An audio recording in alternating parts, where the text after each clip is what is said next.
here we are once again. But there's a few things I feel that we should probably talk about.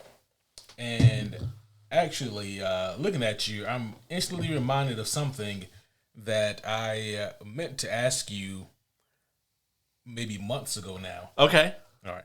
So this is actually not from me per se, but from a homie who hit us up some time ago. A long time ago? A real long time Was it ago. back in 94? It was not back in 94. Okay. Not quite that long ago. I was going to say, because if they've been tracking me since 94, I need to call the police. Well, they're not very good if they've been tracking me. That's true. That's true. I'm not that hard to find. But it's kind of funny, right? Because not on one, but on two separate occasions now, this same homie has hit us up asking this specific question, and they've asked more aggressively each time because I forgot to check in with you on this. Well, I got this. Listen, when two people really like each other. No. Let me stop you there. No, that's not. It's not that? No. Oh, okay. No, go ahead. no, Go ahead. no. Proceed. Instead, they were asking, you weren't wearing this fit, but you were wearing a similar fit, and they said, "Hey, where'd you get that fit from?" And I was like, "Oh, I had to tell Caleb about it." And then, like, you wore like a different similar matching fit, I guess a couple of episodes later, a few weeks later, and then they asked again, except a little more aggressively. And I was like, "Oh shit, I need to ask Caleb about that." And then I forgot again, and now here we are, and I told myself I wouldn't forget this time. So, well, I'll reveal my secret here, and it's not going to be anything crazy. I actually have quite a few outfits like this. I have one that's specifically for the summer months. My girlfriend and I like to go to like botanical gardens and stuff, and I typically wear my linen fit then because it breathes really well. But this is like a polyester, and honestly, this is just Amazon. You can just search up like non wrinkle free outfits. Probably get you there because this shit does not wrinkle at all. I could go home and ball this shit up in a ball and throw it in the corner. Yeah, and like I could wear it tomorrow and there would be a wrinkle on it. It's really nice. It's also very nice. I wore it to Universal. The shit dries out very quickly if you end up getting wet or get rained on or whatever. So, well, that rarely happens in Florida. Yeah, of course. It definitely happens if you get on that Jurassic Park river ride, Sure. Which is one of my favorites.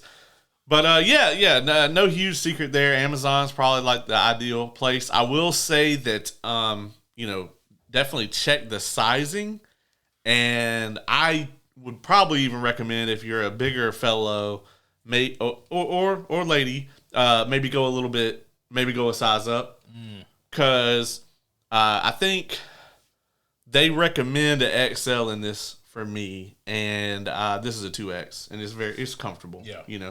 But then again, I also don't really like being, I like loose fitting stuff. So to each their own. Luckily, it's Amazon, so you can return that shit if it's wrong. But yeah, happy to give away the secret there. Well, there you have it. So to that homie, I forget your name. You can stop harassing us now. Yeah. Hey man, so I got a little something today. I've been playing that Outer Worlds 2. Is that out yet? Yeah, it came out today.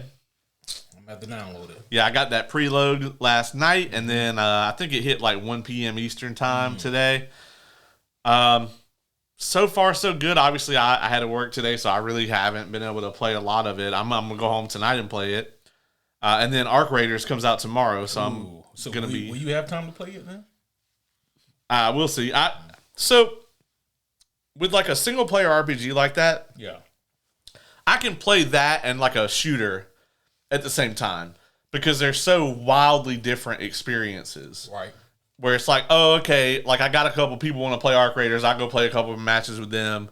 Then it's like, all right, cool. I'm going to go close my door, get off Discord and go and just, melt into my chair and fucking play some Outer Worlds, you know? So I actually typically prefer that. I have ADHD, so being able to bounce between genres like that is nice. What I can't do is I can't play like 2 different multiplayer shooters or 2 different narrative games. Like I couldn't play Outer Worlds 2 and then Hades 2 and bounce back and forth between those. That my brain can't do that shit. Just like be like reading 2 different books at one time. Mm-hmm. My brain can't do that shit. The homie Cade and the homie Lauren both do that. Yeah. And I'm like, how the fuck do you do that? Like, if I'm reading something, I'm reading that until I'm not. Yeah. I'll be honest. I think, I can do that with comic books.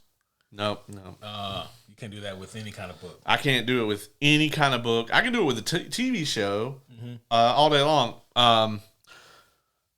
But a book? Nah, I can't do it. Even with like a graphic novel, something like that. Even like a floppy comic. Although I'm not probably not going to put that down until I'm done with it anyway. But yeah, like when I went to the beach, I read Doomsday Clock and then started right into Absolute Batman. I almost said Batman Year One. I guess it is kind of Absolute Batman Year One. It's somewhere around there. How long has it been Batman when that book starts? It can't be very long. It can't be because he don't got a car, or he didn't even have a bat cycle until Alfred showed up. And he stole it. Spoilers. He also don't really have money, so that's true. Yeah. We don't even know if he has a regular car. Yeah, that's true. I don't. How far are you in that? Just the first issue. Okay. All right. Mainly just him clowning on motherfucking Alfred. Yeah. I won't say no spoilers. But one thing I do have to say, since you brought up Absolute Batman, is today he has been a buzz all over social media again. Yeah. And that is because I believe today it was released. The Absolute Batman Annual Issue #1 has dropped. I believe it's still being written by Scott Snyder, but it's been drawn by Daniel Warren Johnson. That's the same guy who wrote and drew Wonder Woman Dead Earth. So you can look at the artwork and tell that, yeah, that's definitely the same guy. But it's been making a lot of headlines recently, this Absolute Batman Annual, because of its portrayal of Batman beating the ever-living shit out of Nazis and white supremacists and ICE agents. So it's been tremendous. And the thing of it is that, like, when I saw this, I was thinking to myself, that DC didn't have to do this. I already like Absolute Batman. Yeah.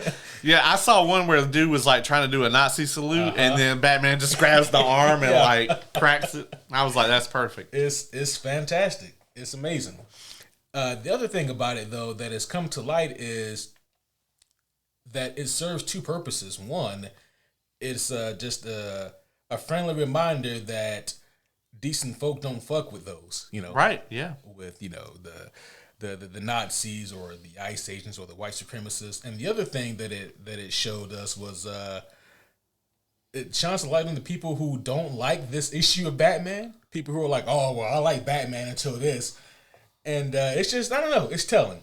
Yeah. It's just telling. It's like, well, he wouldn't have liked you. Yeah.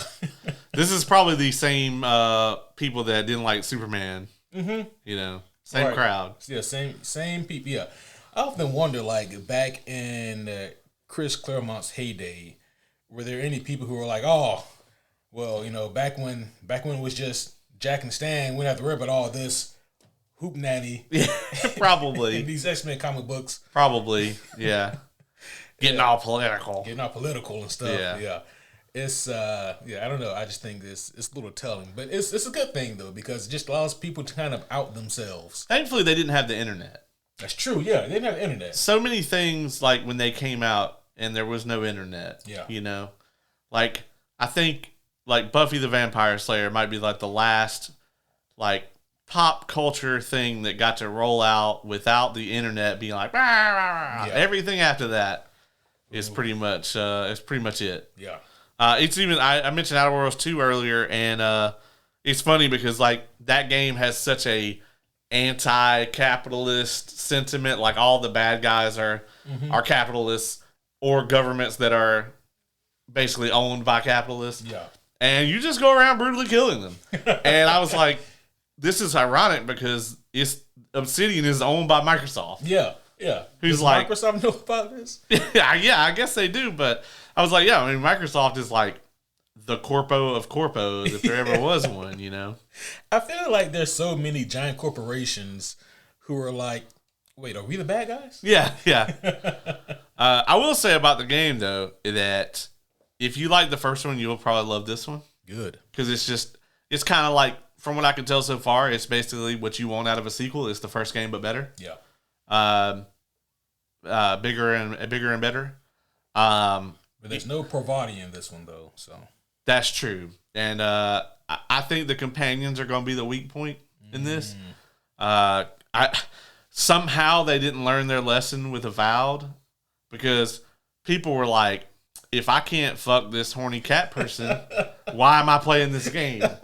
And I think that's a thing that Baldur's Gate has just changed for everyone, like forever now, is like, if you're going to put companions in your RPG, you've got to be like serious. You know, you've got to write them super well. You need good voice actors to play them. Like Baldur's Gate 3, you can say what you want about it, but the everlasting mark that it's going to have on the genre is that it's going to be that the side characters, the companions, must be fleshed out. And I'm guessing Outer Worlds 2 was like maybe too far in development before they figured that out.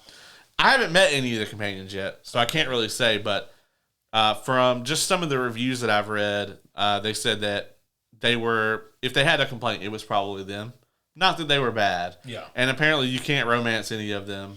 Yeah, that's how it was in the first one, too. I don't think Obsidian is very keen on having romance options in a lot of their games like that. Polarity was amazing, though. One of probably the best Obsidian NPC that I've ever come across.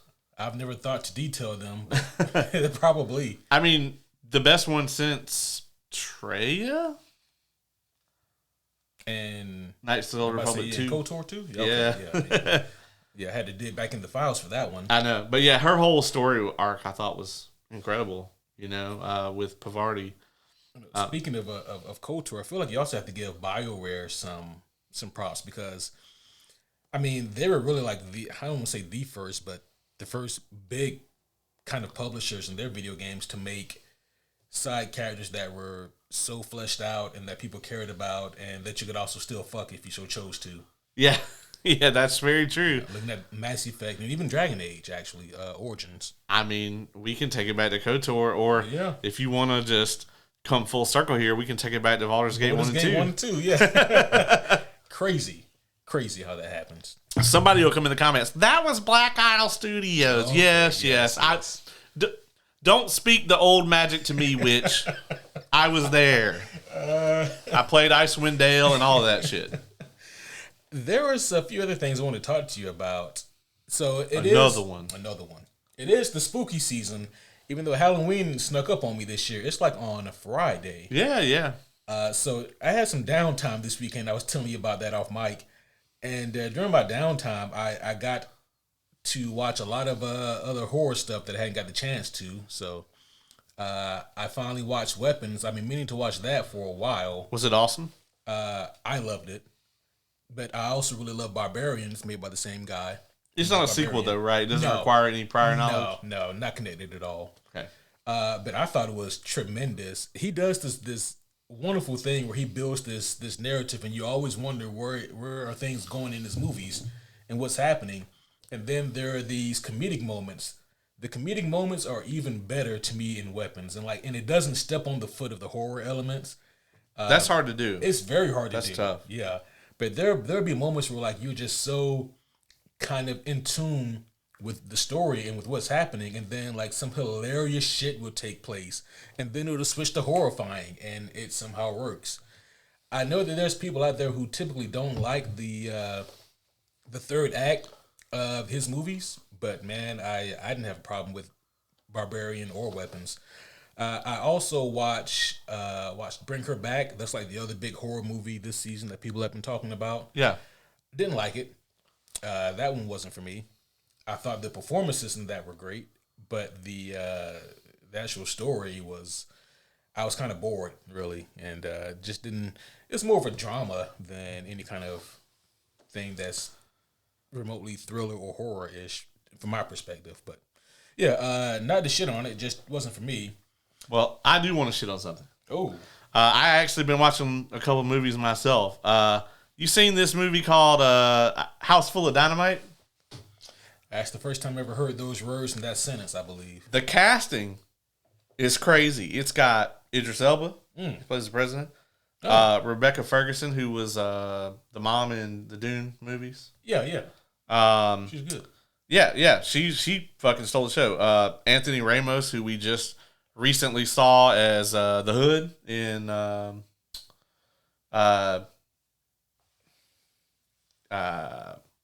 holy shit, Ironheart.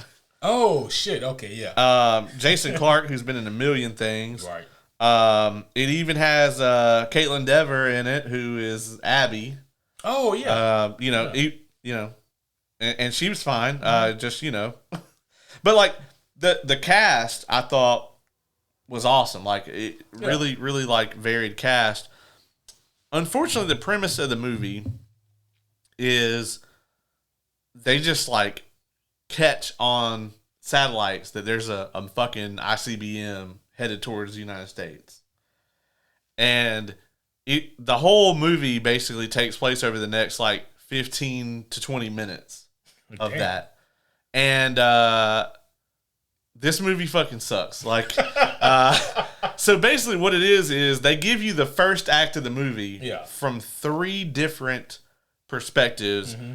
First one is Rebecca Ferguson's character. She kind of works in, I think, like the White House, like situation room. Like she's like in like a bunker under the White House.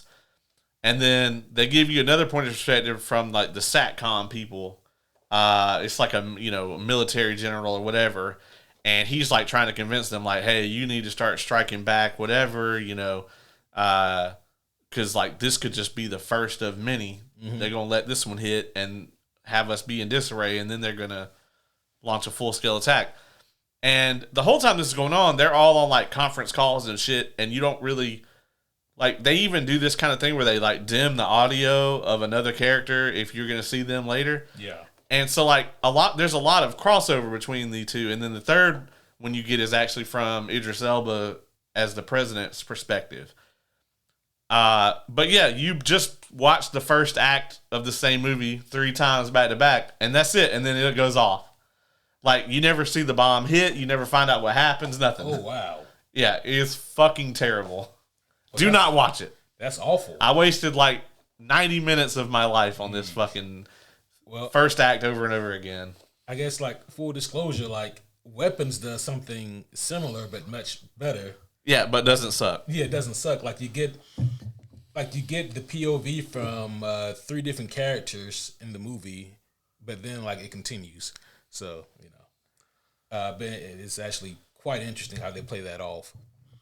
I also watched Welcome to Derry, episode 1. Yeah? Yeah. How was it? Again, I loved it. So I was quite happy with overall with the horror stuff I got this season. If you like the It movies, which I really like those, then this is great. And I won't spoil anything here, and if you guys don't want to be spoiled by Welcome to Derry, specifically the first episode, stay the fuck off the internet. Yeah. But man, what they do with that first episode is fucking wild, and I'm like, okay, I got to see how this shit plays out. I was thoroughly pleased with it. I thought that they knocked it out of the park, and I got to be honest about something else too. I was such a fan of like this show, Welcome to Derry and the It movies. I knew this, but I completely just put it away that Andy Muschietti was the director for all of this. Like, I just completely disassociated, the fact that the same guy who made these It movies that I really appreciate also made The Flash. Is he still in line to direct? Yes. The Batman and Damian movie? Yep. Brave and the Bold? Mm-hmm. Actually, as of now, we don't know if Damian's going to be the Robin. Really? Yeah, we do not know I thought that was like confirmed. No, there was something that came out a week or 2 ago that was saying that they've been kind of playing with the premise and all that again. They're still going to be Batman and Robin, but they don't know. They haven't fully confirmed or committed as to which Robin. It should be Dick. If it's not going to be Damian, it should be Dick. I think overall it serves better if Dick is already Nightwing. Because if they start with him as Robin, it's going to be forever. Yeah, until we get another Robin. That's true. Yeah, I mean, I understand that, and honestly, man, if they're gonna do that, they might as well go ahead and go with Damian. I don't like fucking Damian, but I know he's your favorite, and you know. No, he's the worst. But I mean, because that way, I mean, listen, they can play with it some. So like, it can be Damian, and you can have, Dick already be Nightwing, and hell, you can have Tim be part of the Teen Titans. So, yeah. and with or doing Jason, his Red Robin thing. Yeah, doing his Red Robin thing. Or with Jason, you can still just say that motherfucker is still dead, and if you still want to do like an Under the Red Hood type thing, you can still do that. What if that's like the first movie? Oh, that would be insane. Holy shit. Yeah, I mean, speaking of Warner Brothers, man, and DC,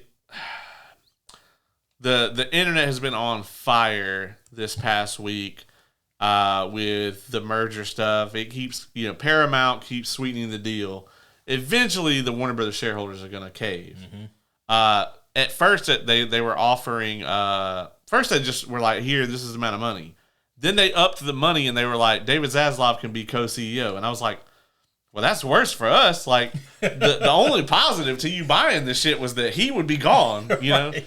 And then I read that apparently what they plan to do is merge the streaming networks, and then pretty much everything else will just be, so like HBO Max would just become everything. Mm-hmm. And I'm like, well, that probably makes sense, because like, who the fuck has Paramount Plus on purpose? Right. Like, unless you were going to watch like one of the 45 fucking Taylor Sheridan shows that's on there. I thought that was Peacock. No, that's all Paramount. Oh, all the Yellowstone and Tulsa King and all that shit is all Paramount. So, unless you watch any of those shows, I don't know why the fuck anybody would have Paramount Plus. So, like, they want to basically make, HBO Max like this ultra mega kind of solidifying it as like the number 2 or number 3. I'm sure in their mind they'd love to solidify it as number 1, but nobody's taking that from Netflix anytime soon. And I get that. And then apparently, like, everything else, they want to kind of keep it separate. I even read that they intend to keep James Gunn and Peter Safran in charge of DC.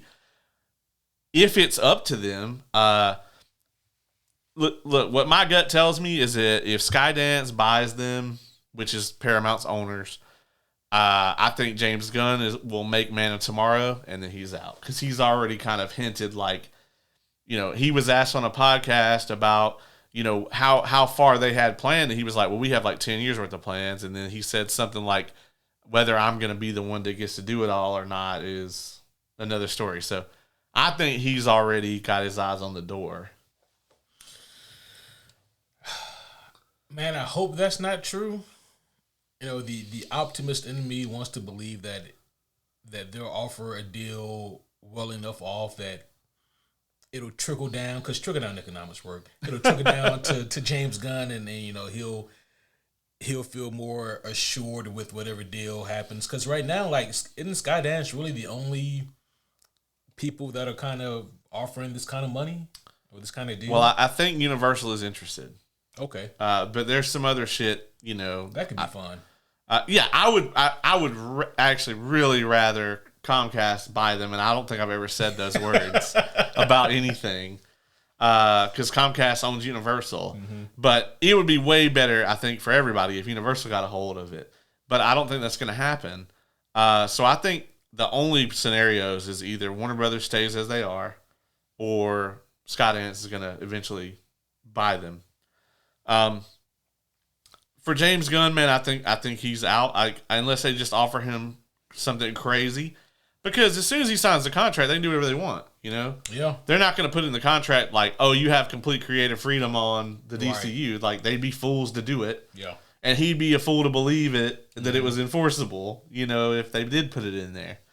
So I don't know, man. I can't see James Gunn sticking around for the long haul. But on the other hand, I could see them wanting to get him locked into an ironclad contract, because they have to know if he leaves there, he's going home. He's going right back to Marvel. Especially since we know that Feige is way closer to the end of his tenure than the beginning. Oh, for sure. I mean, yeah. I don't think this is a hot take, but I don't think we keep Feige through the mutant saga. Yeah, I mean, I think in my mind, if I'm Kevin Feige, I want to end Phase 9 on a high note, and that's it, and be gone. But who knows if he wants to be around that long? I don't talk to him that much, guys. But yeah, he just, to me, like, you don't want to go out on a low note. Yeah. And I think the multiverse saga is seen as a failure overall, and with some high notes in it, and understandably. So I think that if I were him, I'd want to hit that third saga to be like, I still got it, and go out on a high note, hopefully at the end of that third saga with Avengers 9 or whatever, Avengers 9 and 10. Oh shit! The secretest of wars. Yeah, I don't know what the fuck you call that war. The secret civil war. Yeah, the secret civil infinity war. Invasion. Crisis. Yeah. Oh shit. Well, one more thing. Oh shit. He reaching to the shelves, folks. Reach to the shelves. Yeah, these aren't just props. Like, they moving stuff. Oh, wow. So, it is the season, and because I had such a down weekend, I was like, let me read some horror comics. So, I finally broke out Absolute Swamp Thing. This is the original run, written back in the day by Lin Wayne and drawn by Bernie Wrightson. How many of those you got, dog? So, all of them so far. So, yeah, this is obviously like where you would want to start with. And then the one that's talked about the most is obviously this run, which is the Alan Moore Swamp Thing run. It is like the, kind of like the high mark of Swamp Thing comics, which is saying something because there's a lot of excellent Swamp Thing comic books out there. But I've read volume 1 of Alan Moore's run. I still need to read volumes 2 and 3, and it is extremely good. But I actually never read the original run of Swamp Thing, and it is actually quite the really captivating kind of gothic horror book. So if you guys are looking for like some old school horror, like this takes you back there. And it's going to be hard for me to not recommend the Absolutes because they look so goddamn good in this format. But yeah, matter of fact, all the books are like this. Put your hands on that. Oh, wow. Yeah. They all have that. That's kind a nice texture. Yeah. Oh, these panels are beautiful too. Especially. Oh, yeah. What time frame is this from? I think this is from the 70s. I was going to say the art is really gorgeous for that time frame. I kind of hate 70s, 80s art. I think it's the color palette, man, that they used. I'm glad you mentioned that because for the Absolutes, they're all recolored. Which is, so the artwork on this, that's why it's it kind of pops a little bit more. For the Absolutes, they recolored. And that's a Ninja Turtle. Just because he's wearing the trench coat with the hat. That yeah. I mean, listen, it could be Ben Grimm for all you know. Yeah, it could be Ben Grimm. It also could be Mikey. It could be, but that's a Ninja Turtle. See, it's hard to tell because of the scale, but I actually did the math yesterday, right?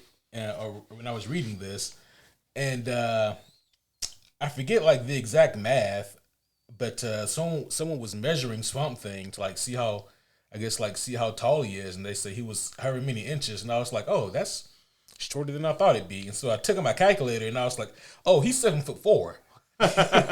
So he would be like the world's biggest Ninja Turtle if that were the case. But still, there's nothing he could do that would be as terrifying as Second Mouth. That out of all of the gothic horror shit Swamp Thing can do, nothing is as horrifying as Teenage Mutant Ninja Turtles Second Mouth. Google it if you don't know what we're talking about. If you don't know what we're talking about. And then go check out our review of the original 94? 90. 90. God damn. Yep. 1990 Ninja Turtles movie. We actually do have a subject tonight to go over with you guys. It's been a minute. We had a lot of things we had to catch up on. Yeah, it's been a long time. So with that being said, I figured that now that we're 30 minutes deep into this thing, enough of the foreplay. Let's go ahead and get back to the main course. That's right. Homies, one and all, allow us to welcome you back to another very special episode of the Superhero Homies podcast. My name is Quentin, and as always, I am here with my buddy, the good homie Caleb.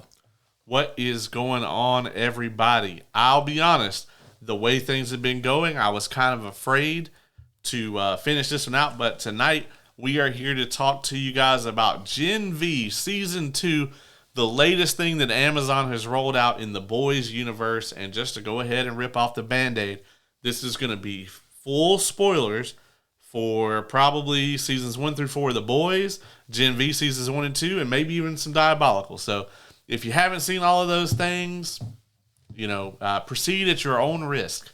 Absolutely. Thank you for the reading of the rules. So with that being said, you already mentioned about ripping the bandage off. We should go ahead and do that here. I want to know, Caleb, what are your overall thoughts on the back half, or maybe even just the entirety of Season 2 of Gen V? While I don't know if... It's not a perfect season of television.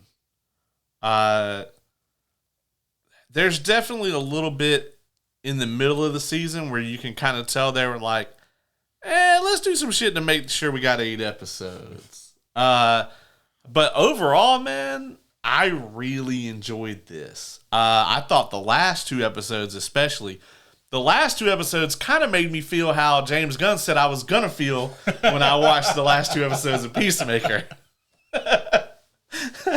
And then the last 2 episodes of Peacemaker made me feel how I felt when I watched the last episode of Gen V Season 1. No, I really enjoyed this. I thought that Gen V Season 1 was completely undercut by the fact that they just swerved it to just service this kind of C-plot of The Boys Season 4, which, to me, to this day, is the worst thing they've ever churned out. And so, that being said, I thought Season 2 of Gen V this season, I thought that it still had some great interconnectivity. It's kind of doing what the boys used to parody, but okay. It makes money, But I thought we got, a beginning, a middle, and end. We got a good story because Season 1, my main complaint was they introduced all these interesting characters and then they fucking sidelined them all for a fucking Homelander cameo. Whereas in this one, yes, there are other cameos from other, people from the boys cast, but I think it's done so much better here. I think this is its own story about the school. This is a lot more of, if we had gotten this in Season 1 of Gen V, I'd still be raving about it. So I really enjoyed it. I thought, I really liked, Cipher's arc, especially, What about you, man? What'd you think?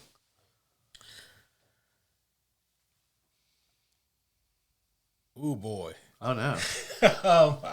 Oh, no. I thought it was good in parts. There were definitely some things about this that I did thoroughly enjoy. But, man, there was also a good bit of this that I just kind of threw my hands up. I think I really got caught up on something that you mentioned, actually, about how it kind of became a parody of something that the boys used to make fun of.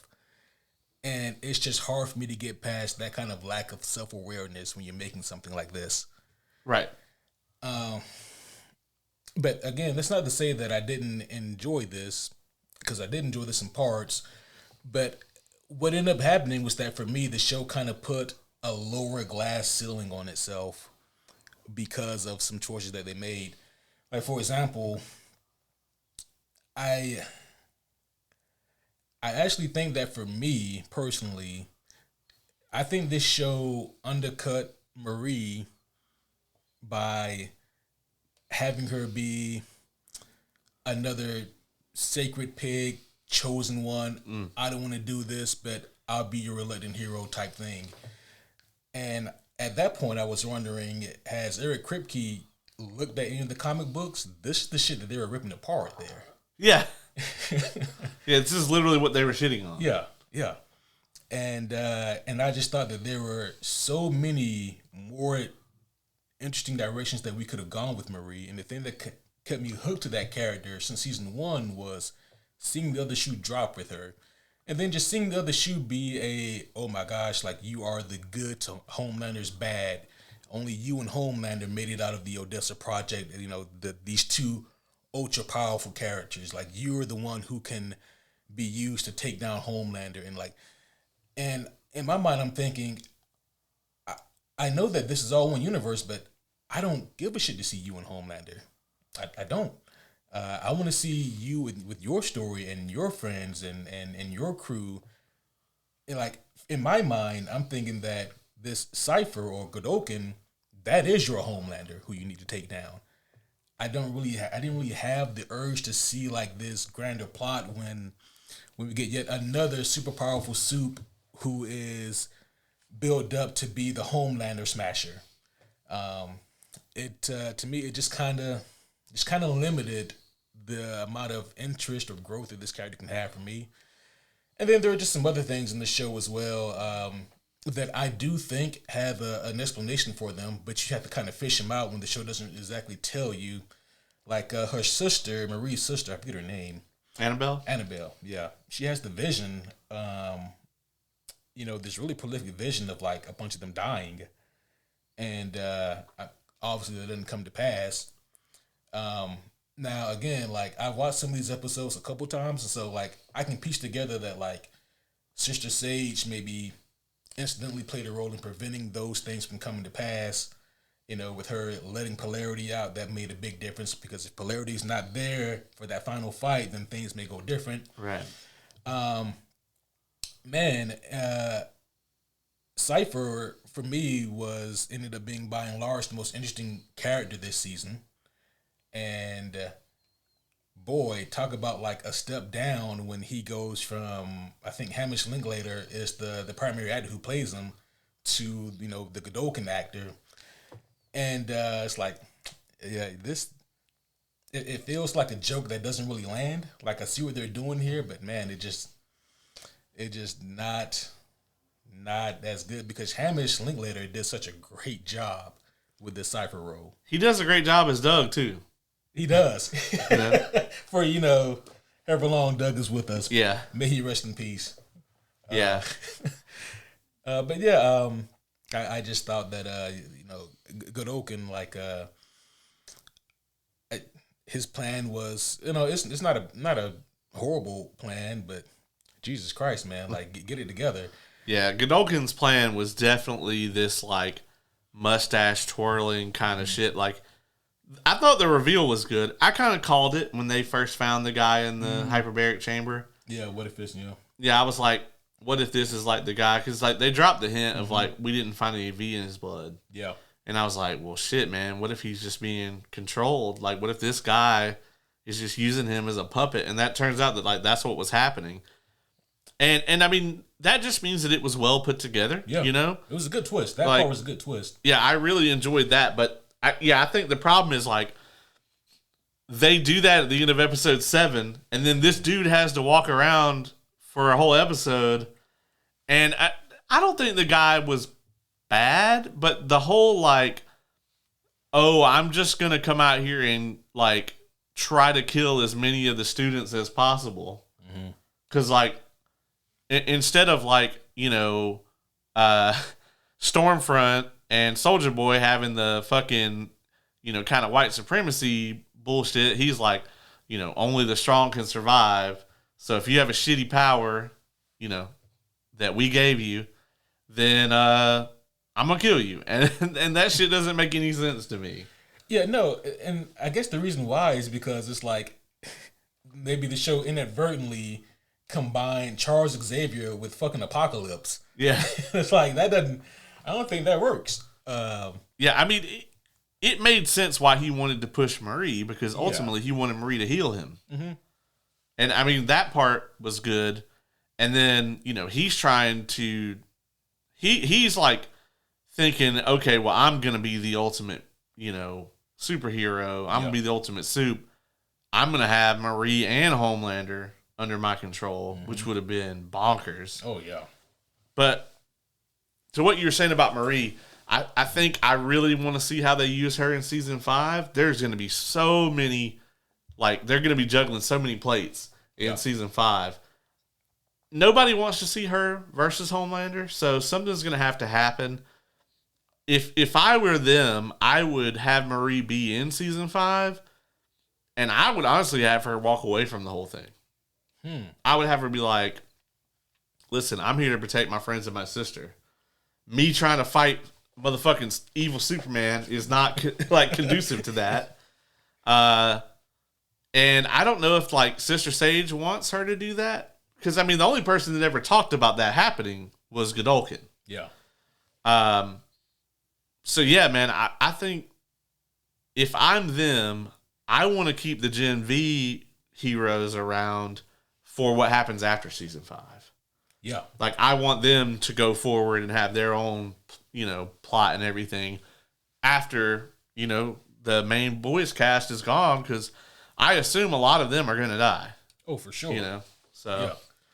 So, and I think about that, and, and again, it's with that finale, that ending shot, and it took me a second to register what they were doing, because I was thinking, surely they know you guys parodied this. Yeah. This kind of scene. Yeah. Do you want to go join the Avengers, motherfuckers? It's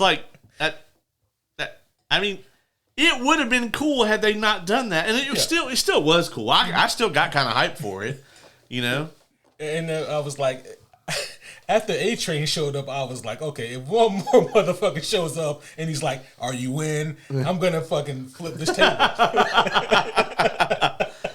I did kind of love, was it Emma who was like, well, we got our own resistance. Maybe we have a merger or something. Yeah. I thought that was good. Yeah. So, I mean, to my surprise, this show did surprise me a time or two. I thought Polarity might bite it. He is still alive. Thank goodness. I love the whole scene where Noir is fanboying out over him. Right. Even though I still hate new fake Noir. 100%. Yeah. That was a mistake. Yeah. I am so... I wish they would have delved in more into Godolkin Cipher.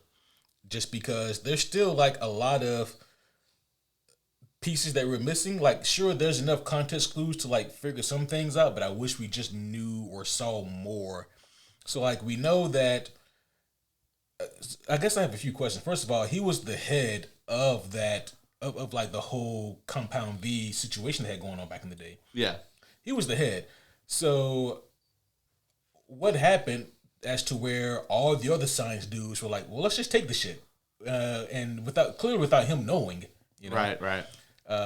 What happened there? And then it's okay, we know that he also took one of those rare old school forms of Gen V, presumably the one that helps preserve your life, the shit that Stormfront and Soldier Boy have. Yeah, but then it's okay, we know that Godolkin and Vought, they may not have been boys, but they were business partners at the very least.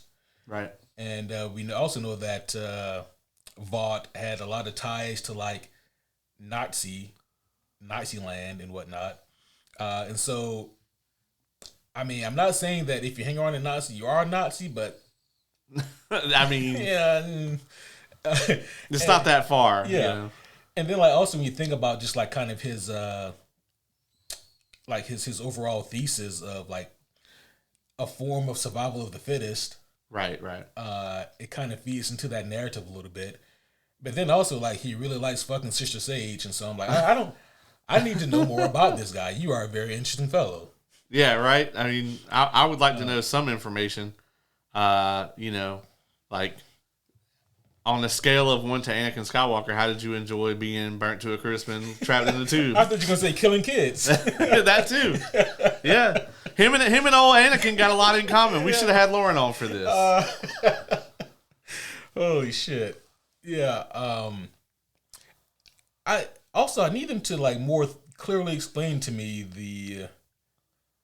No, never mind. I don't need an explanation. I was about to say like the feeling that he has controlling another body but not having any of the sensations, because I thought it was really weird like when him and Sage were fucking and she was looking directly at the Anakin. Yeah. I'm like, I don't think if I was any party involved, I would be aroused.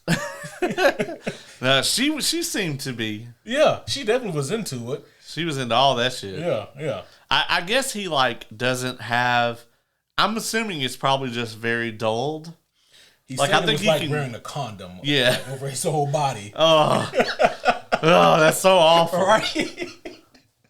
Although I guess like if I'm trapped in a tube, you know, if those are my only options. Yeah. Fuck it, I wear a condom for that. Yeah, I gotta find some motherfucking super soup who can heal me. Yeah. Oh man, that was a long.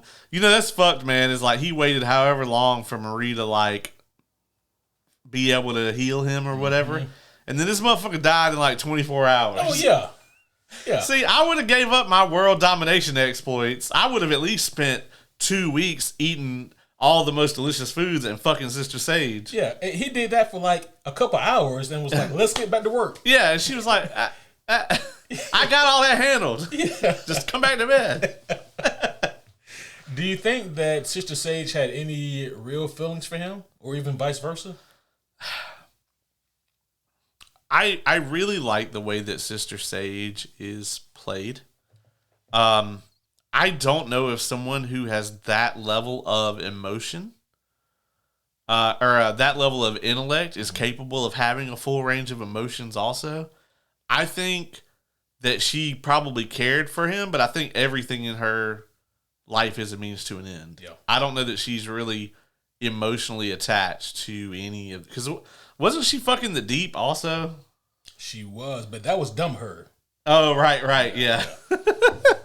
Yeah, she was like, I basically had to have a lobotomy so I can fuck you. I'm going to tell you, though, like, for real, like, that's got to be a horrible thing to live with.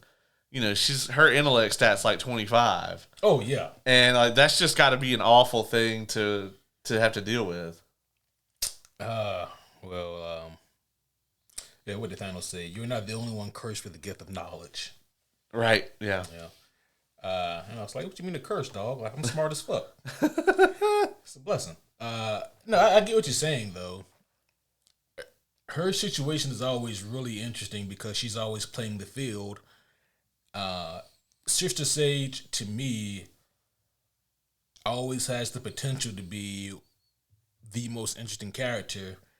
A character like that, though, is going to live and die by the writing, and like by the showrunner's capacity to write for a super intelligent character. Like, she was done way better this season than she was in The Boys season 4. I thought. I agree.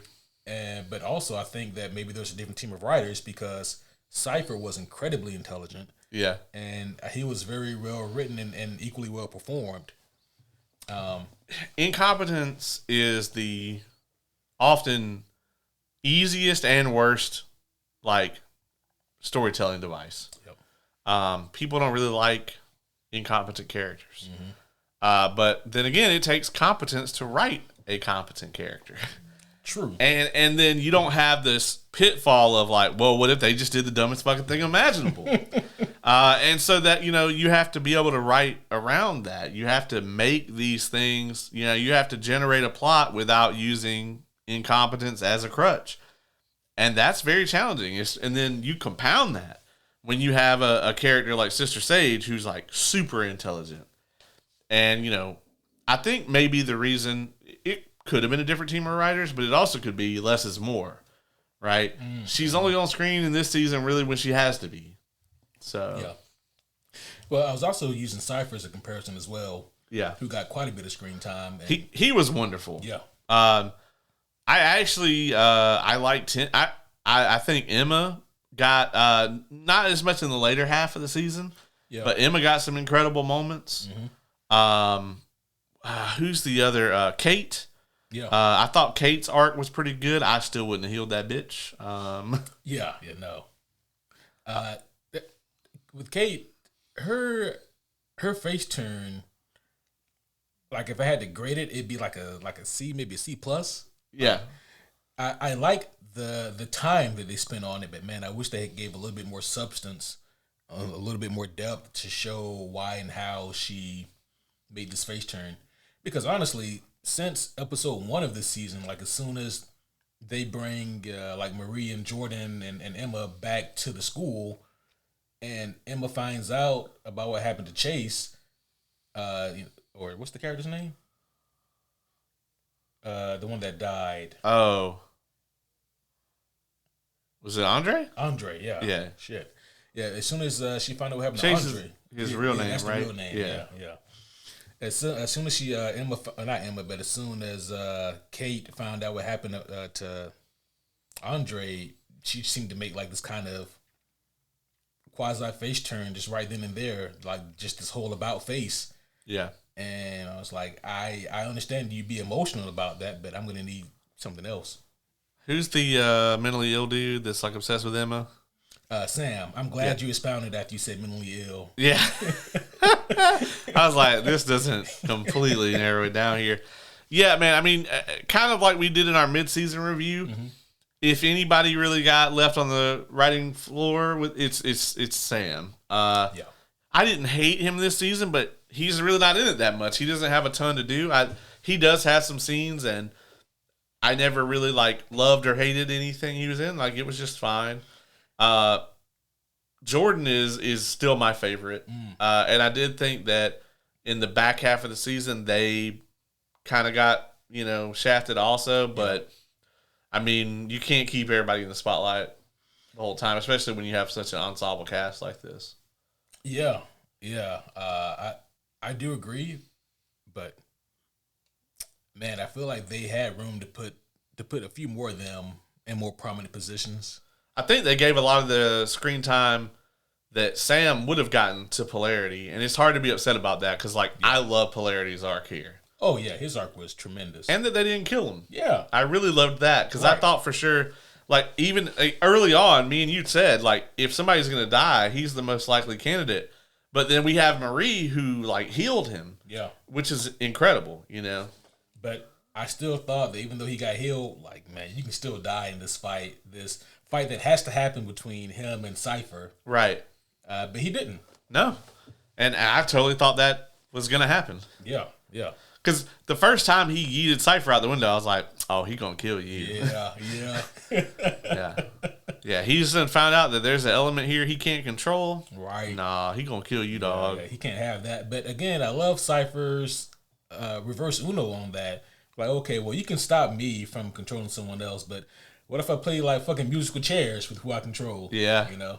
So that was fun. Yeah, I really loved the fight with Cipher and the way it ended. I liked the fight. The ending was a little anticlimactic. I just felt like he's here and then never mind, he's dead. He's dead as fuck now. The only thing I would have changed about it is when Marie had him, I wanted him to be don't break the bag, and then she exploded him. Jesus Christ. Yeah, I don't know. It just it felt just a wee bit anticlimactic for me. I see what we're doing here, and I again really like the fight. I applaud them sticking to the show or this universe's roots with the extremely gross Trojan horse. When they came out of dude's asshole. Yeah. Jesus Christ. I don't think there's a situation that's dire enough where you can get me to crawl up on somebody's asshole. Right, yeah. And then just camp out until I get the signal. I'd be like, I think I'm just going to leave. Yeah. Also, I just want to point out, that the whole musical number, the center style musical number was hilarious. That shit was so grim. Yeah. Like, oh, Jesus. Yeah. And Godolkin was awful. Oh, yeah. It's just, I understand completely why he flipped the switch like that, because now he's back in his own body again. He's not wearing the, as he described it, body condom. Right. However, just the drastic change really did make him and Cipher feel like two different characters. Yeah. Yeah, I think they maybe could have done a little better with the like cadence of his speech and things like that, you know, of making that match up a little more. I don't think it was inconsistent, but I don't know. It was kind of jarring, you know. Yeah. He did not waste any time fucking up the students, so give him that too. I think episode 5 is the one where they go back into the prison to get Kate. Yes. This is also where we pick up Annabeth. Is that her name? Annabeth? Yeah, I think it is Annabeth. Yeah. Annabeth. Okay, yeah. This was all interesting, and by interesting I mean I don't know why you guys are doing this. The Elmira stuff just got way like that. They're not there, and then they are there, and then they're not there, and then they are there. It was way too like cyclic, you know. It's like they were trying to. Cipher's always making a deal with Marie to come back to the school. I promise I won't hurt any of your friends as long as you come back. Yeah, you know, and like the whole thing just got kind of repetitive. Yeah, I didn't love that. I do like the resurrection thing where we find out Marie can like bring her back to life or whatever. And like the way that they showed the evolution of her powers throughout the season, I thought was great. Yeah, at this point I'm like, what can she not do? God damn. Yeah, if you got blood, she can do whatever. Do whatever, yeah. It's bada boom, you got AIDS now. Yeah, she's a bloodbender. Yeah, she's got some crazy fucking powers. I think for me, the next time I see these characters, I would like for them to have like, I hate to say it, honestly, probably more of like a B plot role in season 5 of The Boys, because it's clear they're going to be there. If they're not in season 5, then I'm going to be like, what the fuck? Y'all set it up for them to be in The Boys season 5. Oh, I'll be livid. So like they got to be there somewhere doing something. But then it's like The Boys is already a huge cast, and so now we just got like 5 or 6 more in there. And also, like, I know that Eric Kripke said that he has plans to do a season 3 of Gen V if it gets greenlit. And in my mind, I'm thinking, why the fuck do you have plans for a Gen V season 3? You're gonna have to spend half the season convincing me why the fuck this school is still in operation. Yeah. I mean, I think that's probably why it's not called like Godolkin U. I think if there's a Gen V season 3, I think they leave the school. Either that or like, you know, obviously they're gonna do some Harry Potter shit where like, okay, well now we got a new headmaster. Yeah. Like every year they just kind of it's like the Defense Against the Dark Arts teacher. Something always happens to them, or like they're the villain or whatever. Now, if it's like Polarity, he'd be a cool headmaster. That would be awesome. Yeah, but then again, like, I need a storyline for that to be, we only have 20% of the students that we once had because no one wants to bring their fucking kids here. Yeah. Yeah, I mean, honestly, I would like to see them leave the school, right? Mm-hmm. I mean, honestly, if anything, I would just maybe graduate this cast, pun intended, and have The Boys season 6 and just start a new arc or whatever, or call the show something completely different, you know? Yeah. However you want to do it. But I think there would be something to like having them seeing like the school actually be ran well and have some shit go off that like doesn't directly involve that, you know? Yeah. So that's a possibility. Absolutely. The show in both seasons of Gen V, they do a decent job at only hinting at the fun that they can have with a college-based superhero show. Right. Like we get glimpses of them like in class doing certain shit, or like just interesting aspects of what it would be like to be a college student who has superpowers, of what like a rated M version of Professor X's school would be. I think that if they leaned more into that, because dare I say, it seems like we maybe got even less of the college feel in this season than we did in the first season. Yeah. I think if they actually finally lean into like the oddities and like the wondrous nature of being a college student in that environment would be, a really fun, interesting take. And it doesn't have to be a save the world type scenario for once. Yeah. Actually take Huey's plot from the comic books, but like apply it to someone who is actually a soup but just didn't have any kind of amazing type power, and just let me follow just a normal everyday unwondrous soup in this environment, Yeah. Let me see what it's like from his or her perspective, I think. And I think they've tried to do that with Emma, but there's just not a lot of it because there's always some kind of fucking evil plot to destroy the universe or whatever, So, yeah, I mean, I think that we're going to see some very interesting stuff in season 5. I definitely want to see these characters. I'm honestly kind of ready to be done with it though. Like, I'm more interested in these characters than I am in most of the boys' characters at this point, just because I don't know. I mean, I how I feel about season 3 and 4. Mm-hmm. I mean, I put this season of Gen V above either one of those seasons for sure. To me, it's close for me, and I think again for me it comes down to there's so much longevity with the boys and so much build up there where it's like I need a Butcher, I need a Homelander, I need a they have a Huey I think in Gen V, but like in terms of like those kind of personalities or developments or feuds, I don't have any of that in Gen V, not to that extent. And so like that's why I'm more invested in the boys, because I need to see how this shit plays out. I'm definitely invested in how like the Butcher / Huey / Homelander, how that whole thing is going to resolve, and I really love like Kamiko and MM and Frenchie as characters. But the problem, with me in season 3, and then like it's way worse in season 4, is they're just spinning tires on all of that shit. Mm-hmm. Season 4 is damn near House of the Dragon level. Actually, I think it's worse than House of the Dragon. As far as like season 4 is just one long ass fucking in between seasons prelude to season 5. Yeah. Nothing happens. They keep Homelander off the screen as much as possible. I think even worse, they dumb him down. And so by the end of season 4, Homelander isn't nearly as scary or as intimidating as he was in seasons 1 and 2. Eric Kripke, something else that I always have to critique him on with his universe, he leans more into the politics than he does into the story.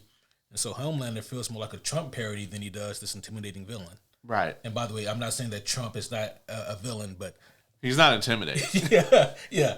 Like, I don't look at that motherfucker and be like, oh shit, like, my life is in immediate physical danger because of him. Like, there's no point in time where I felt like I would lose a fight to Donald Trump. Yeah. You know what I mean? Yeah. Ever. Even if you go back 40 years ago, he was... I mean, I wouldn't even be alive. Yeah. But he still wouldn't be intimidated. Yeah, I still wouldn't be intimidated. If you had a time machine and you went back in time 40 years ago and met Donald Trump in his prime... Yeah. Yeah. Like, I would still bet good money on you. Yeah, absolutely not. Yeah, would not be afraid at all. I bet he fights hilarious. Oh yeah. Yeah, I guarantee you, like, judging by the way he dances, the fight's gotta be real amazing. I remember he hit Vince McMahon with those hammer fists. I remember those. Yeah. I know he can't take a stunner. I'll just hit him with one of those. Oh shit. Oh man, I can see it now. That motherfucker is so he's so damn petty and sensitive. He'd be like, well, homies, this is the last episode of the Superhero Homies podcast. Yeah. It's been fun, but yeah, we gotta peace out. Anywho. We would get canceled. We might get canceled for this. Yeah, I know, right? Yeah. But no, I was just saying that, like, Homelander wasn't. He didn't feel the same by the time we got to season 4, and it's like I need them to now restore this character to what he was. We got that one episode where he went down into that vault or whatever. Yeah, that was cool. And like tormented the people that like raised him and shit. Yeah. And that was it, man. Other than that, they just kind of whatever Anthony Starr got paid for that season. You made out the best TV personality since Lena Headey got paid to drink wine on a fucking balcony for a whole season. That was a good season for her, yeah. Yeah. I mean, she was making bank, too. Oh, for sure. Yeah. I was about to say something about Game of Thrones. I don't want to go down that rabbit hole. Yeah, no. Yeah. We don't want to jinx it, folks. We want these TV shows to be good. Yeah, we want them to be good, like real good. So, yeah, we get the Elmira stuff, and that was interesting. It was very cool, like, for me, like I would say, like, the first 2/3 of the season, because Cipher was just so far ahead of them all the time. Like, he always had, like, a plan. He always knew what their next 2 moves were going to be before they even knew. So even when, like, they broke into Elmira, it's like somehow he knew that was going to happen. And, you know, he just kind of played them along and strung them along and purposely kept Annabeth there and then just kind of dangled her like a carrot in front of Marie. And then, you know, we get the scene where, like, Annabeth is killed purposely and left out there for Marie to learn there on the spot how to bring people back to life. That was a risk, man. It's huge. Because, like, if she hadn't have been able to bring her back, she's going to devote her entire life to killing you. Well, I think at that point, from Cypher's POV, she's a lost cause if she can't do it. Yeah, I agree. So, I think, you know, in his mind, like, he's like, well, this is either check or checkmate. Yeah. Yeah, then they go on the run, and, you know, this I thought was more interesting than, like, them going back into the goddamn prison. It's kind of like in Lost, like when they get off the island and then they go back. I'm like, okay, y'all lost me now. Yeah. Hey. Wrong. Okay, you know what? I meant to slide this over this way. Yeah. Yeah, you thought I was gonna press this one, didn't you? I did. Yeah, I did. You think you deserved that? I do think I deserve that. I done lost my hat. As a matter of fact, the audacity. Yeah. How dare you? I lost my hat. You see, that was for me.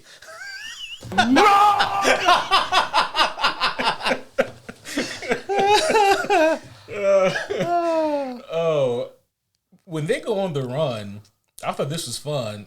And I didn't mean to rhyme. I do that all the time.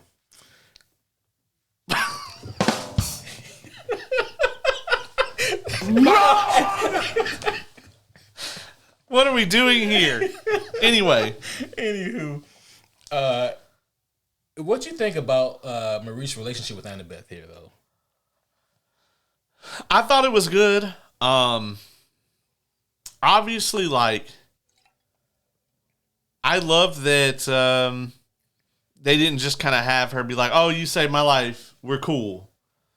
I do think that Annabeth, like, I was fine with what's here, but to me, Annabeth being a soup, to me, undermines the fuck out of, like, even if she weren't a soup, her whole thing with, like, blaming Marie is petty as fuck.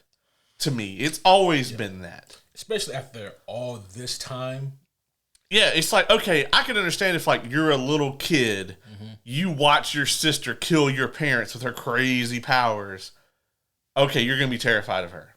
Okay, all this time later, though, you should have the maturity to at least hear her side of it, to at least talk to her. She couldn't control it.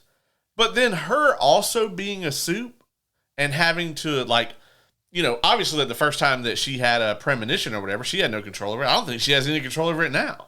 So it's like the fact that she doesn't even have that level of empathy, or I guess it's sympathy at that point, for Marie. To me, I'm just like, you're a piece of shit. You know, it's like it was it was immature when we didn't know that she had abilities. But now that we know she has abilities, you should at least be able to hear your sister's side of it. To me, I mean, it just comes across as really like petty and borderline contrived that all this time later, she still like doesn't want to even see her. But if you can close your mind and blank all of that out, you know, and just kind of be like, all right, don't think about it. Then where the show picks up with them, I liked. Mm-hmm. Does that make sense? I feel you. I think for me, it boils down to whether Annabeth saw Marie murder their parents or not, right? And I believe the context is she did see the murders. Yeah.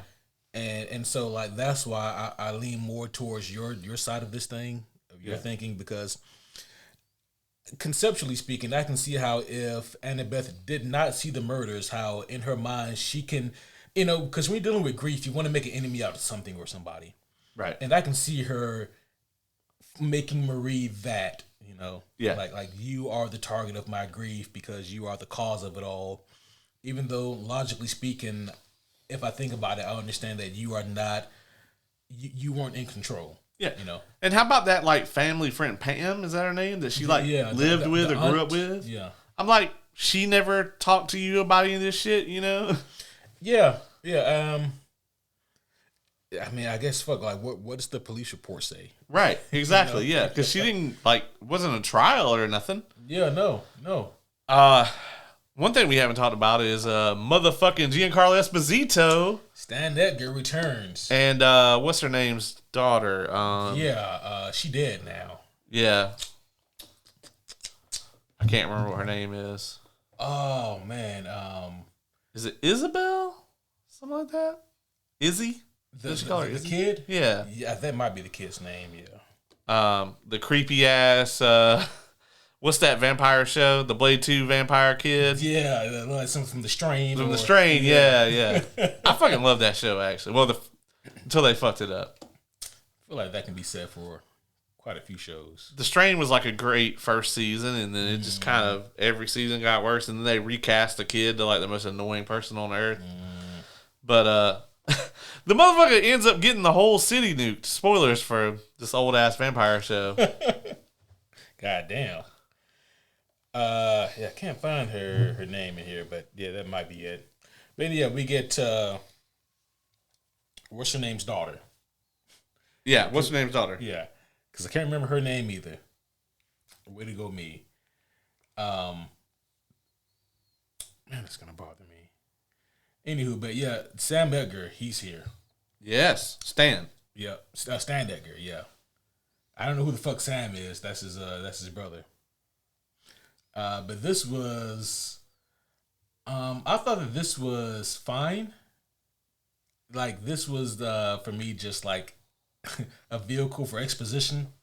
Like they needed somebody to be able to explain to the characters what they need to do next, and that was Stan Edgar's role here.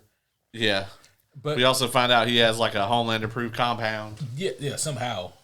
Yeah, that had to cost a pretty penny. I know that's what I would fucking build. Oh, for sure. And the thing of it is, like, you think it's Homelander proof, right? You hope it's Homelander. That shit's coming back up. Yeah, for sure. Does Stan Edgar survive this series? I doubt it. I doubt it. Or maybe he gets back in charge of Vought. You know, maybe he was playing the long game here. Back in charge of Vought. I don't think there should be a Vought by the end of this thing. That's true. Like, how is there Vought now? Yeah. Like, fuck, man. I mean, because people support Homelander. That's true. Yeah. Which is, you know, to Eric Kripke's credit, just, you know, so unrealistic how someone could support someone who's so openly just shitty. Yeah. I know, that is weird. Yeah. And then act like you're crazy when you're like, why are you supporting this clearly shitty motherfucker? Right. Like, are we not seeing the same shit? Okay. Yeah. What do you think about Emma's new friends, the like young Avengers? What's the chick's name? Bushwhacker? Is it Bush? Yeah, I think it is. No, wait. Is it Bush? It's Bush something. Bushmaster. Oh, okay. Either way, yeah. Bushwhacker would have been way better. Isn't Bushmaster the the guy from Luke Cage? Yeah, and yeah, we mentioned that last episode. Well, that's our next Marvel crossover Bushmaster versus Bushmaster. Oh no! there.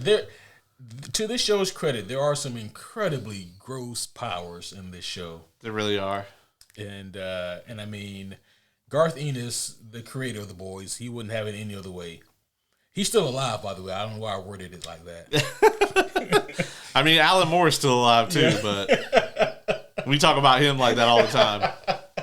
Oh, we don't know, man. Alan Moore could have transcended ages ago. I think Alan Moore just did an incredibly I think he just got a hold of the perfect batch of PCP and then wrote some of the most legendary comic books ever, and then that shit wore off and then he's just done. And now he's just a crazy man.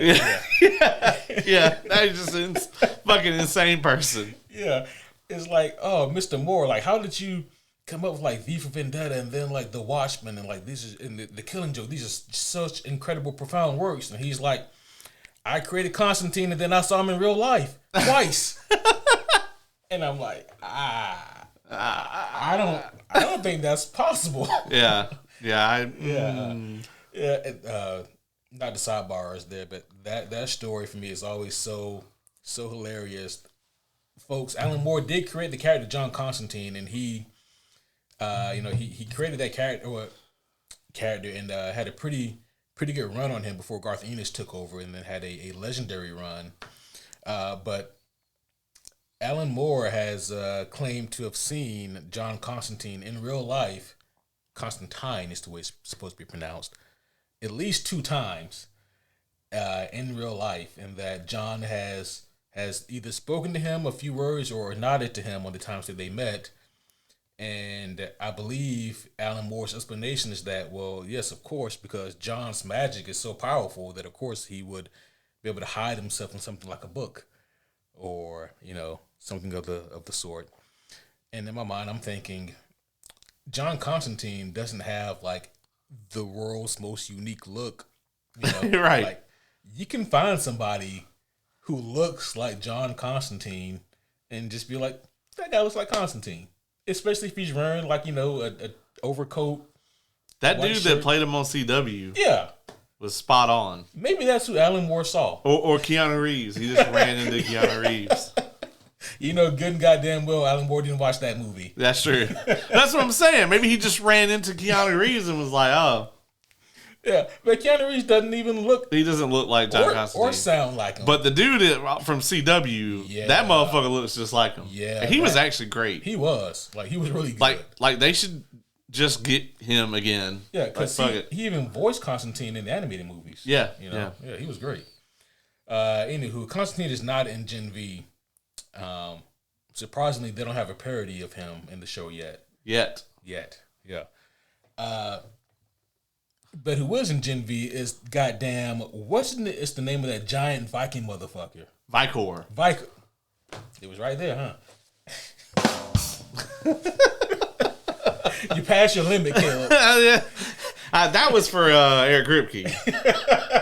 He doesn't get one either. Yeah, what's that Viking motherfucker's name? Vicor. Of course it is. Got it. Yeah. But if cares. Yeah, that's like Multi-Paul. Yeah. The worst motherfucking superhero name of all time. God, I hate Multi-Paul. Duplicate is so clever. Yeah. Multi-Paul is not. You don't think Multi-Paul is No, I don't. I'm not even 0.1% clever. It's not Multi-Paul, it's Multi-Paul. No, I got it from Jump, dog. Oh, are you sure? Yeah, no, it's awful. Yeah. Oh, okay. Vicor is wrecking shit before Stan Edgar shows up. Oh, yeah. I mean, it might have been game over if Stan and the little girl didn't show up. Yeah, that little girl is creepy as fuck, right? Mm-hmm. Them things ate his face. Right. Yeah. Yeah, he was DED dead. Those things are awful, man. Whatever the fuck that shit is that comes out her mouth. Yeah, I don't like it. I don't like it. That's just such a creepy ass power. Yeah. Yeah, Cthulhu face. Yeah. Except worse somehow. Yeah. Yeah, I don't like it. Man, I think like we hit like all kind of like the high notes here. I do want to say this about Stan Edgar. In like I would say season 3 of The Boys, if he was in season 4 any, and also here, they have just been trying to coast on the charm and charisma of Giancarlo Esposito to carry this character. Yeah. Why not? Yeah. I mean, in seasons 1 and 2, he was written as like this really calm, in control, suave type character who had all the solutions, who knew all the plays. And then as time went on, they kept trying to play him that way, but it became obvious they don't have any ideas for Stan. Nope. They got nothing. They got nothing. And now I just feel like he's more of an exposition tool that they use. They need and they have him on contract, so you might as well use him. Might as well use him. Yeah, you got him. They just have him around set so they can hear him talk about random shit throughout the day. That's worth it. Yeah. What else do we have here that happened in Gen V season 2? The battle royale that Godolkin has for the students. This was a fun and fucked up affair. It really was. Yeah. So he's got he has open house basically for any student who wants to come in and potentially have a chance to make it on the 7. Come on in. But it turns out that he invited the shittiest 5% or whatever. Well, I think he opened it up for everyone to come, and then he was letting them in in groups. Yeah. But that first group he let in was the worst of the worst. The ones he made do the dance number and all that shit. Yeah. Because it was the dickless guy. Yeah, the old dickless. Old dickless. Yeah. And they all got their shit wrecked. And the fucking, fucking TARDIS rectum guy that can fit all the...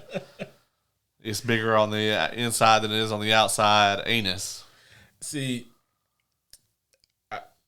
how many generations does it take for parents to not give their kids Gen V? Take one look at this school and just look at some of these abilities. Yeah. And is it worth it? You might get someone who is, Sam, but not crazy. You might get, someone with really cool powers that can make you some money. You might get an A-Train out of it. Yeah. Well, I mean, even A-Train though, his motherfucking heart, about exploded. Yeah. You might get a Starlight that doesn't turn into a ghoul, but every goddamn episode, we talk about the boys. Well, guess what? When The Boys season 5 comes out, I will be ready. Because every time she comes on the fucking screen, it's I get punched in the face all over again. It's you need a warning, an on-screen prompt. Yeah, because it's it's a year between the seasons, so I forget, and then she pops out, and I'm like, shit. I need the characters to say, oh, look, I think Starlight is showing up, and we're going to pan the camera to her in 3, 2. That's fucked up, Caleb. It shouldn't be that way. So that I can get my 3D glasses or whatever on. God damn. Oh, boy. Decisions were made. Plastic surgeons are shameless. They can say no. They just don't. I feel like it's either one of two things, right? Either she was like, I want to look like this. And they were like, okay, that'll be this amount of money. And fuck it. I mean, if you paying, it's your face. Or she was like, I want to look like this. And they were like, got it. That'll be $200,000 or whatever. And then they hold up the mirror at the end or whatever. And it looks nothing like, But if that was the case, she would have got it fixed. She wants to look like that. Maybe she tried and it just, maybe it's like this. Those, a lot of those medieval paintings, people would travel all over the world and then they come back home and describe the animals to people. Right. And they'd be like, draw me draw this elephant. I saw an elephant when I went to Africa. Draw this elephant. And they're like, I can do that. And then the elephant looks like a fucking some kind of alien creature that doesn't exist. Right. And they're like, this is an elephant. They're like, that is not a goddamn That's not elephant. it. Yeah. I feel like that's kind of what happened here with poor Aaron.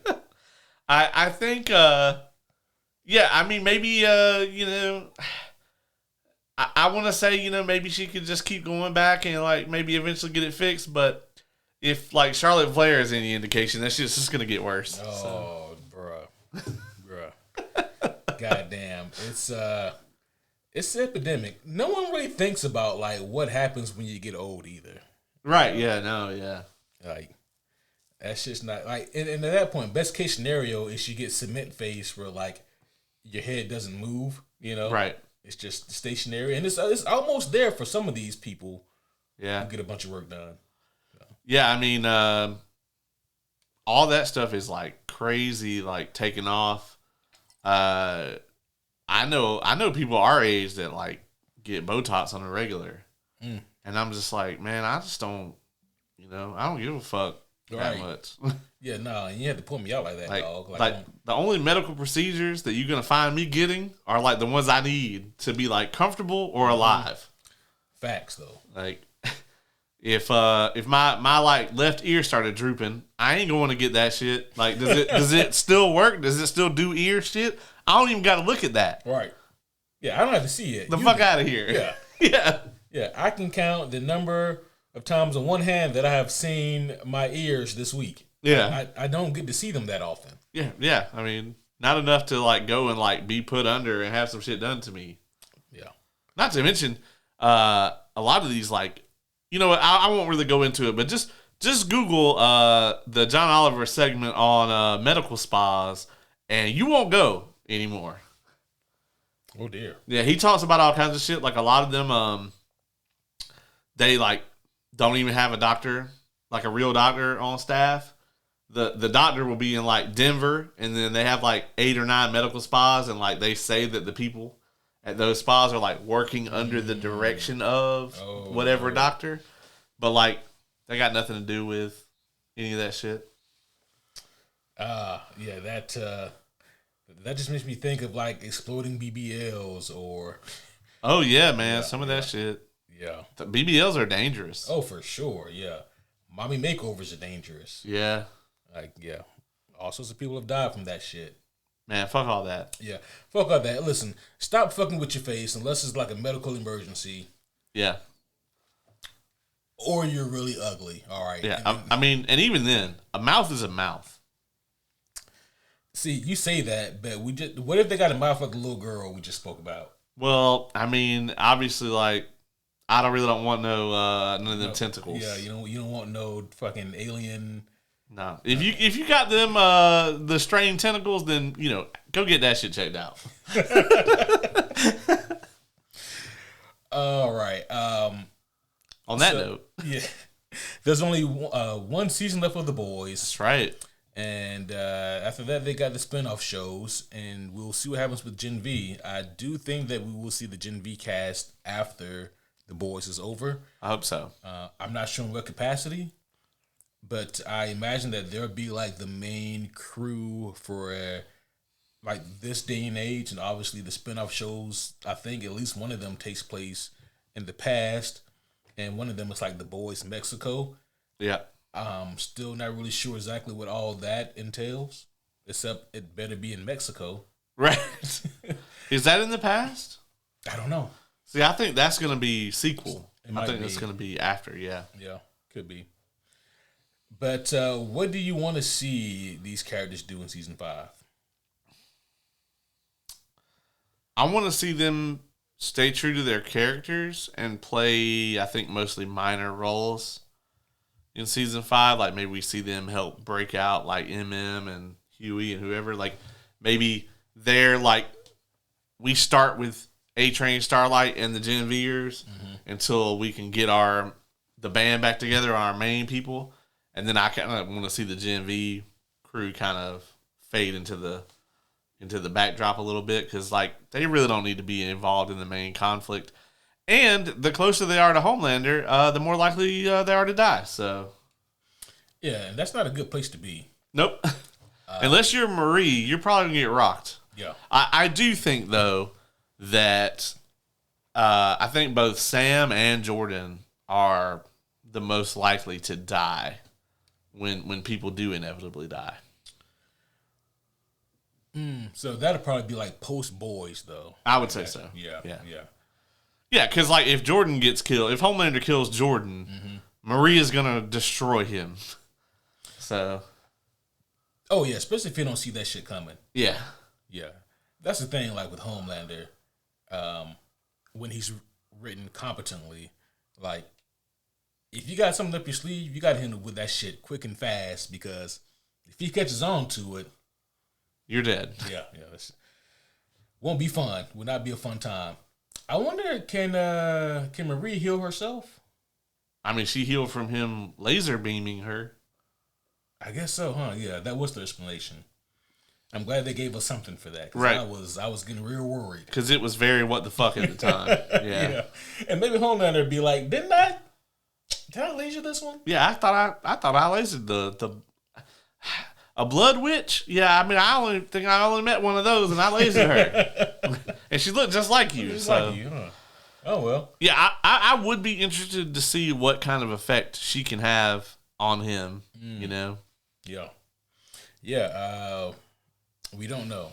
We do not know. All I know is that they better not pull a goddamn Game of Thrones where they spend the entire goddamn series building up this fight that's supposed to take place between two characters, and then they subvert expectations. And then, nope, it's a different character that gets to kill. I think Marie's ultimate role in season 5 is going to be fixing Huey. Huey, or what's wrong with Huey? He's got all that fucking V in his system, remember? I thought Huey was clean. I thought it was Butcher that was fucked up from all the V. No, Huey injected it too. Because he's got the shit where he was like going invisible and all that. Yeah, but I thought he only did that. He's not like dying from the shit though, is he? I don't think so, but he did keep using it. I need to go back and watch. I thought he stopped by the end of that season. Oh, maybe so. Maybe I'm wrong, but I know he used it a bunch of times, and then they found out it can fuck with you. Yeah. So. Now, if she used that to heal Butcher, first of all, I'd be like, well, I feel like Butcher needs to die anyway. Yeah, I think Butcher needs to go. But fuck it, heal him and then have him die anyway. Yeah. I don't know. Yeah. I mean, because depending on like the time jumps that's taking place, I think Eric Kripke did say that The Boys season 5 takes place 6 months after Gen V season 2. Yeah, I don't even know if Butcher will be alive. It's so like, maybe she heals him enough to like get him into the fight, you know? Right.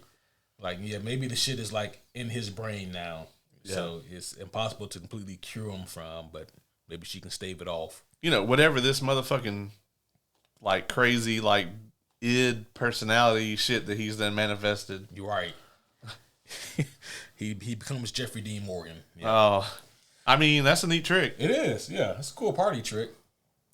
You got anything else for Gen V season 2 before we give our scores and take it home? No, I think that's about it, man. I think we covered it from just about every aspect. One thing I'm sure we will see in season 5 of The Boys is Jared Padalecki. Oh yeah, that's gonna happen. Yeah, for sure. He's got to get the whole crew together. Got to get the whole crew, but they need Castiel there too. Then yeah, agreed. No clue who he's gonna play yet. All right. Who goes first this time? Oh, dude, I don't fucking know. I think it's you. Is it me? I think it is. Okay. I was very satisfied with this season giving us a beginning, a middle, and an end. Imagine that. I didn't think that it was the smoothest writing or the most novel either. Obviously, this whole Boys universe is kind of in this odd position where they're both still trying to parody superhero stuff, but they also want to be as superhero-like as possible in order to make the most money, because say what you want, the superhero craze is not over with. Like, the there's still money in these big, gigantic franchises. Even if you take the superhero aspect out of it, Hollywood has always been trying to make giant franchises. The Bourne stuff, Fast and the Furious, Jurassic Park. Holy fuck! Please stop making those. Like, they've already greenlit a sequel to Now You See Me, Now You Don't. Wow. Yeah, I know. You mean another sequel? Like a more fourth-er one. Now you see me, you thought you had saw me, but you have not seen me yet. Remember that one time when you had saw me down the street, but you really didn't see me, I was gone?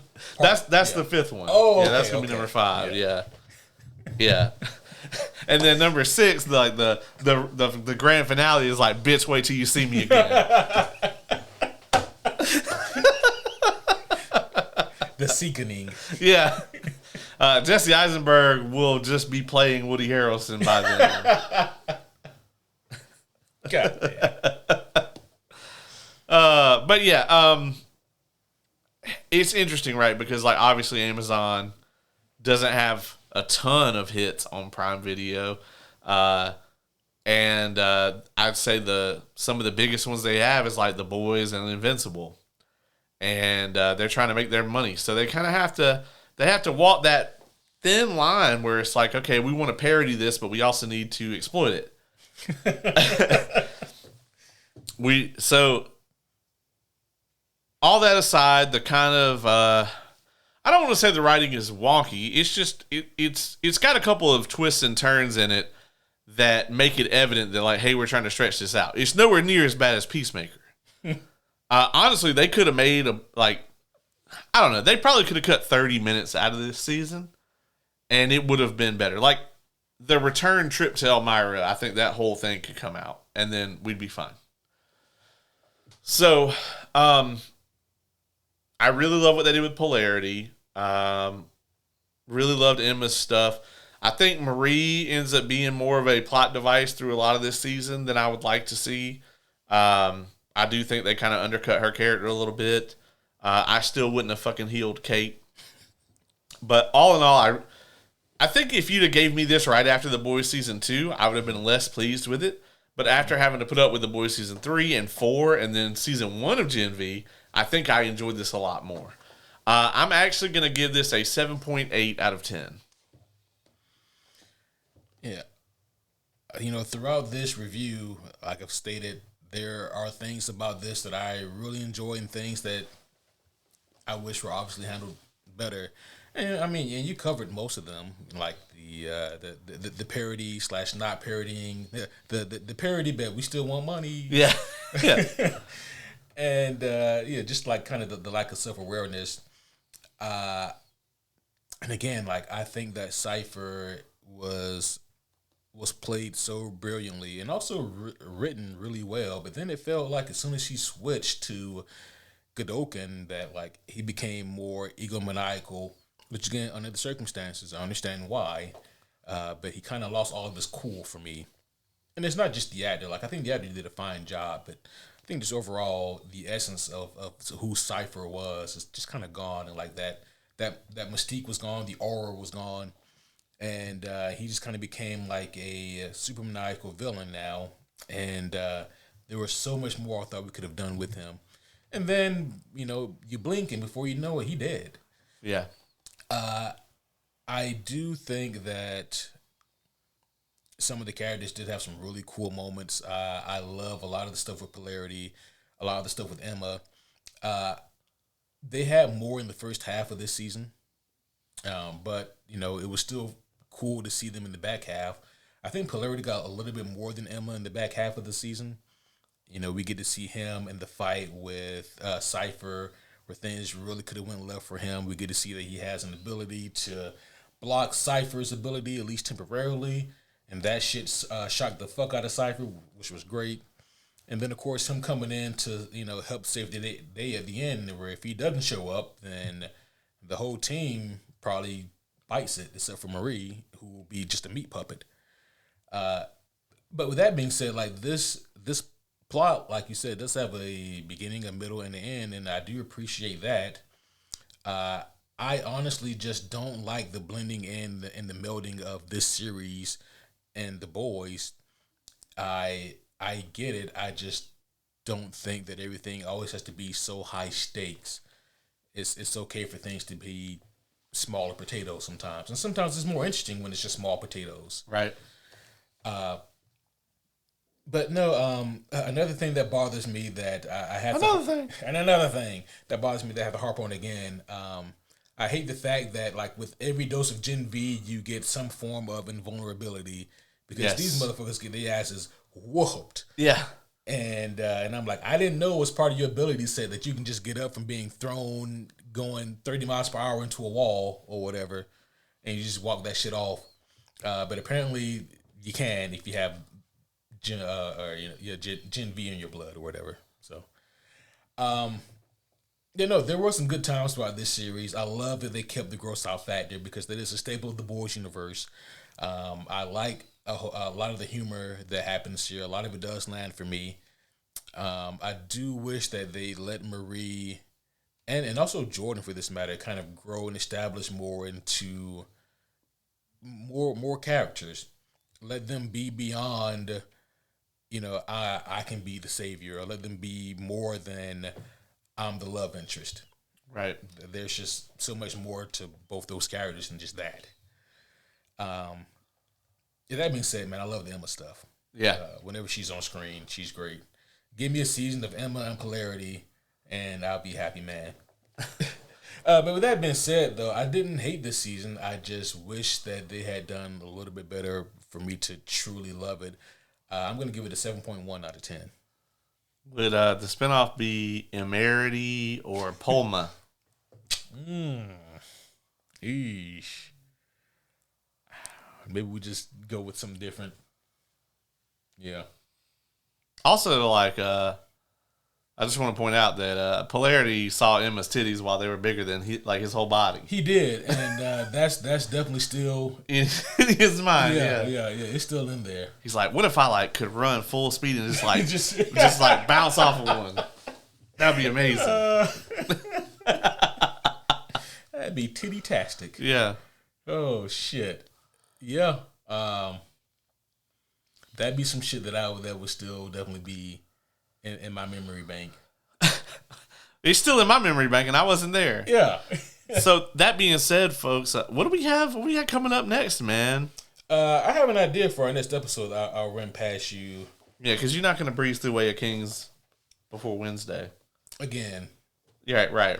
Yeah. Reread, of course. Right. Which I'm going to reread it as well. The homie Oz is like almost done. Oh, okay. And he's actually got me really wanting to reread it. So when I get done with the Zoo, which is the first arc of Absolute Batman, I think I'm gonna check out some Way of Kings again. So.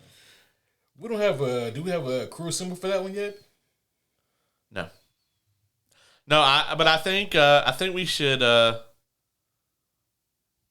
maybe we mix it up a little bit. Either do like Oz and Kay or like Dylan and Lauren or something like that. I would definitely like to get Dylan on for a Cosmere thing. I don't think he's interested. You don't think he's interested in that? No. I already told the committee that he's not. So So well, he's gonna have to drive himself then, huh? Yeah. Well, he's not interested in any of the Cosmere. They'll still come pick him up for shit movies or whatever. Right. Yeah. Yeah, like just the worst shit we could find. But what was your idea for next week?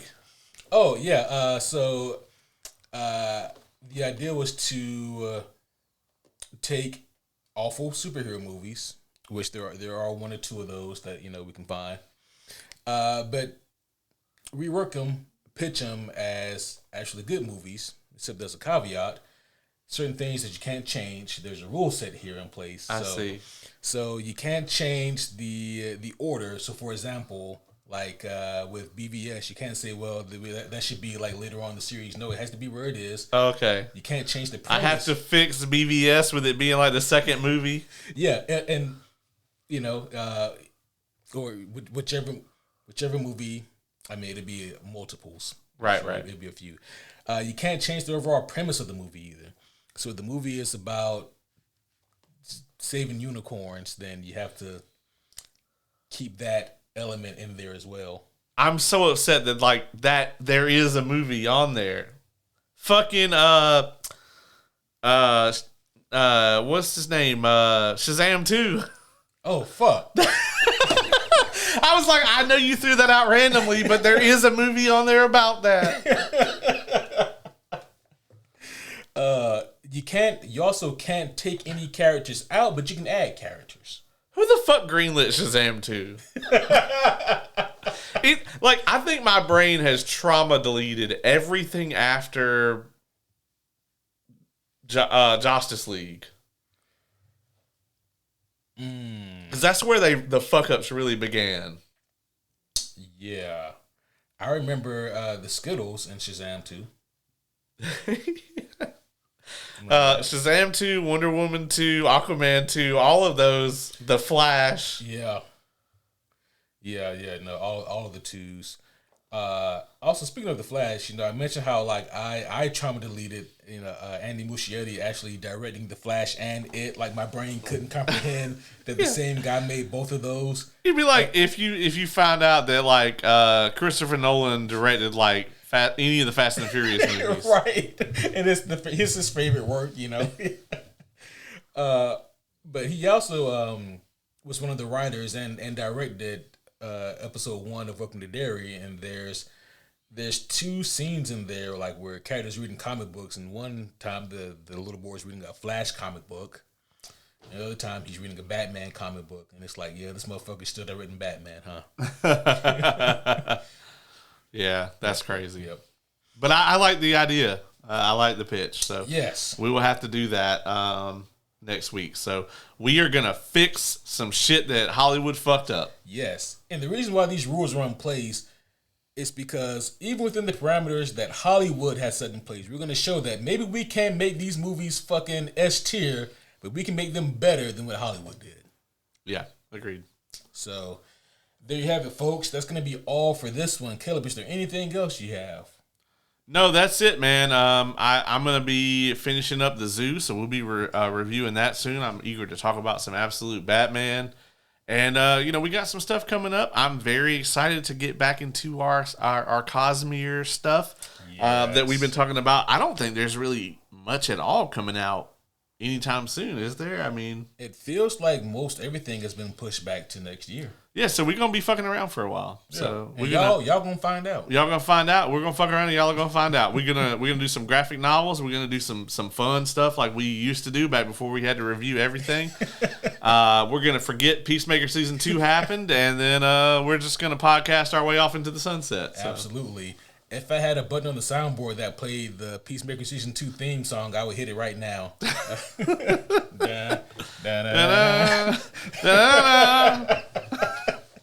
Well, homies, that's going to be all for this one. Thank you guys again for joining us for this review, this breakdown of Gen V Season 2. Let us know what you guys think of the season and what you guys want to see happen in The Boys Season 5. But until next time, my name is Superhero Homie Q. I'm Superhero Homie Caleb.